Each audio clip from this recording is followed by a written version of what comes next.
Halo semuanya, kami di sini akan memperkenalkan kepada kalian satu bidang kelautan atau perairan yang umumnya sering digunakan, tapi terkadang jarang didengar oleh orang-orang pada umumnya, yakni batimetri. Namun sebelum itu, kami akan perkenalkan diri kami terlebih dahulu.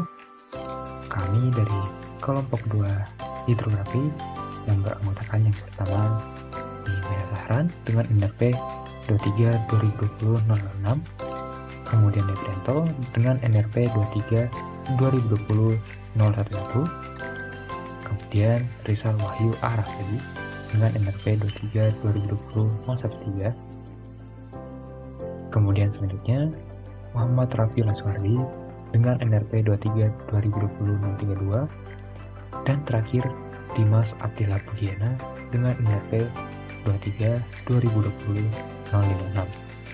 Adapun yang menjadi pokok bahasan kami di video ini, yakni yang pertama mengenai pengertian dari batimetri, kemudian yang kedua peran dari batimetri, yang ketiga prinsip dasar batimetri, kemudian yang keempat yang terakhir tantangan dalam survei batimetri.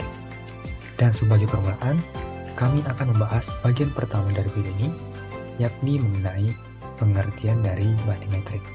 Kita perlu tahu bahwa bumi yang kita tempati saat ini terdiri atas dua komponen wilayah, yakni wilayah daratan dan perairan. Planet bumi juga dikenal sebagai planet biru, dikarenakan komponen wilayah yang paling mendominasi, yakni perairan, yang mengisi permukaan bumi sebesar 71% dibanding wilayah daratannya. Dan semenjak manusia sudah mulai menguasai wilayah daratan yang mudah dikuasai, manusia pun kemudian mulai mengeksplor bagian wilayah perairan di bumi, mulai dari laut, sungai, danau, dan sebagainya. Namun, manusia mulai menemukan kesulitan dalam mengeksplor bagian perairan ini, karena manusia yang pada dasarnya tidak bisa mengeksplorasi wilayah perairan ini dengan kemampuan fisiknya sendiri, jika dibandingkan dengan penjelajahan topografi di darat. Dan karena komponen air yang susah ditembus oleh manusia, sehingga menimbulkan rasa keingintahuan bagi manusia untuk mengetahui apa saja yang ada dalam wilayah perairan tersebut, khususnya apa dan bagaimana bentuk dari permukaan di dasar perairan tersebut.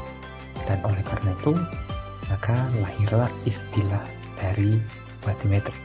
Dan jika dilihat dari terminologinya, batimetri merupakan bidang yang mengkaji tentang metode atau teknik untuk mengukur kedalaman badan air yang kemudian selaras dalam tujuan pemetaan permukaan dasar perairan. Badan air yang dimaksud yakni berupa sungai, danau, ataupun laut.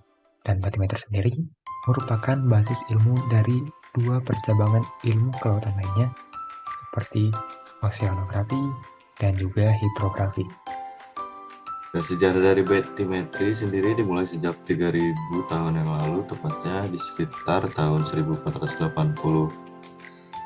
Di mana pencetus awal dari batimetri ini yakni dari bangsa Mesir yang melakukan pengukuran kedalaman air dengan menggunakan tongkat kayu atau sounding pole. Dan di sini metode pengukuran batimetri dengan tongkat kayu tersebut terus digunakan berabad-abad. Salah satu bukti lainnya yakni saat Santo berendam melakukan pengukuran dasar perairan dengan menggunakan tongkat kayu pada sekitar pertengahan abad ke-4 Masehi dengan menggunakan peralatan yang sama seperti yang digunakan oleh bangsa Mesir berabad-abad silam. Peralatan pengukuran batimetri kemudian mengalami perkembangan pada tahun 1896. Inovasi untuk menerapkan gelombang suara sebagai media pengukuran dasar laut ditemukan, namun masih banyak para pengukur batimetri yang menggunakan sounding pole atau tongkat kayu dalam pekerjaan pengukurannya.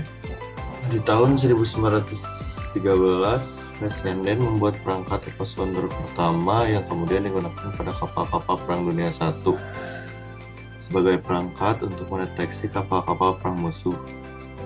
Echosonder pertama ini yang kemudian menjadi cikal bakal lahirnya peralatan echosounding untuk melakukan pemetaan dasar laut hingga saat ini menggantikan teknik sounding pole memakan waktu yang lama.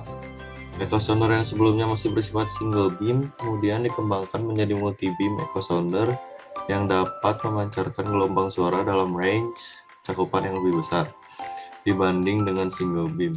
Kemudian setelah kemunculan satelit penginderaan jauh yang mampu memetakan permukaan bumi dari atas, para peneliti mencoba melihat peluang dari satelit ini dalam hal melakukan pengamatan terhadap permukaan dasar perairan yang mana pengamatannya tidak lagi dilakukan dengan menggunakan gelombang suara, namun dengan memanfaatkan gelombang elektromagnetik. Saat ini beberapa satelit infrared telah mampu melakukan pemetaan dasar perairan, namun hanya dapat dilakukan pada wilayah perairan yang relatif dangkal.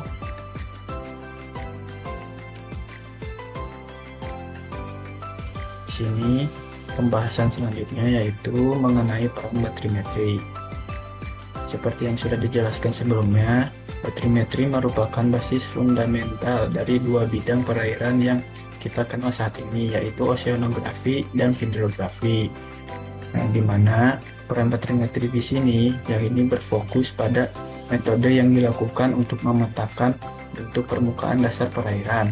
Pekerjaan pemetaan dasar perairan atau batrimetri ini diterapkan untuk menunjang berbagai aktivitas, di antara lainnya seperti pemetaan dan navigasi pada perkapalan, pengelolaan industri ekonomi, eksplorasi sumber daya alam, kegiatan penelitian saintifik, dan juga yang terakhir perlindungan biosfer laut.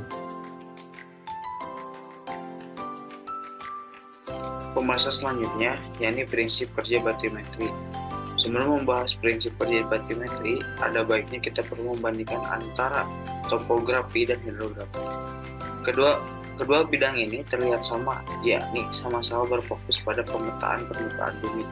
Bedanya di sini yakni topografi berfungsi pada permukaan di daratan atau terestis. Hidrografi berfungsi pada permukaan di dasar perairan atau lautan. Dalam prosesnya, air merupakan penghalang utama bagi pekerja pemeta permukaan dasar laut karena dasar perairan ini tertutupi oleh air yang memiliki kerapatan yang tinggi. Namun dalam pekerjaan batrimetri, air dilihat sebagai media perantara untuk mengidentifikasi permukaan dasar perairan. Saat ini, gelombang suara dimanfaatkan sebagai media untuk mendeteksi permukaan dasar perairan. Kenapa menggunakan gelombang suara? Karena kelebihan yang dimiliki gelombang suara ini yakni dapat melewati objek air dengan mudah dibandingkan dengan jenis gelombang lain, seperti gelombang elektromagnetik. Dari permukaan gelombang suara ini, maka dimunculkanlah istilah sonar, kepanjangan dari Sinar Navigation and Ranging. Sonar atau echo sounder ini dapat bermanfaat atau dapat dibedakan menjadi dua jenis, single beam echo sounder dan multi beam echo sounder. Cara kerja dari echo sounder yaitu memanfaatkan gelombang suara sebagai berikut. Kapal yang memiliki perangkat echo sounder akan memancarkan gelombang suara yang mengarah ke dalam air.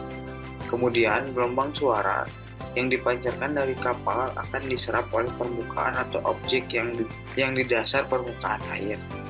Dan sebagiannya akan dipantulkan kembali ke atas atau ke perangkat sensor yang berada di kapal, kemudian akan merekam gelombang suara yang dipantulkan dari permukaan dasar dan konversi ke dalam bentuk bacaan elevasi dari permukaan dasar perairan yang ada di bawah.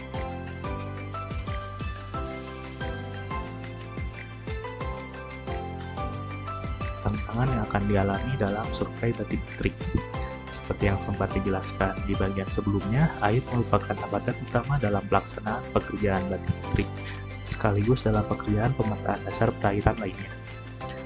Lalu, sejauh ini teknologi saat ini dalam memetakan dasar perairan seperti sonar, echo sounder, dan satelit inerja masih memiliki keterbatasan dan kemampuan untuk mendeteksi permukaan bawah laut secara detail. Keterbatasan inilah yang berpengaruh pada hasil akuisisi data yang memiliki batasan atau limit. Salah satunya yakni berdampak pada resolusi data yang disajikan. Lalu, teknologi saat ini untuk keperluan batimetri, walaupun memiliki keterbatasan dalam hal kapabilitas, namun anggaran biayanya tergolong sangat besar. Pekerjaan batimetri ini tidak hanya memakan biaya yang sangat besar dalam segi peralatan teknologinya, namun juga dalam segi perancangan pekerjaannya. Sehingga dapat dikatakan bahwa pekerjaan batimetri ataupun pekerjaan di bidang perairan lainnya termasuk ke dalam pekerjaan yang membutuhkan modal yang sangat besar.